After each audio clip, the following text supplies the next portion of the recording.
నువ్వు నా జాతిని నా మతాన్ని విమర్శించగలిగిన మొనగాడివా? మైక్లో ఎక్కడి నుంచి వచ్చింది నీకు ఈ కలేజా? రామదాసు గారు విమానంలో వెళ్ళిపోతే భద్రాచల క్షేత్రం వచ్చింది.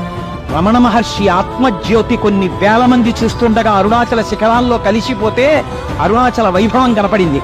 కేంద్ర ఆర్థిక మంత్రి అంతటి వాడు ప్రదక్షిణం చేస్తున్నప్పుడు జ్యోతి రూపంగా కనపడితే స్థాణువై నిలబడిపోయాడు. ఎంతమందికో ఎన్ని రకాలుగానో స్వామి దర్శనమిచ్చి వాగ్గేయకారుల్ని, ఋషుల్ని, భక్తుల్ని ఉద్ధరించినటువంటి మహాక్షేత్రాలు కలిగినటువంటి సనాతన ధర్మం మన ధర్మం. అటువంటి ధర్మంలో పుట్టడం మన అదృష్టం. అటువంటి ధర్మం గురించి చెప్పుకోవడం మన అదృష్టం.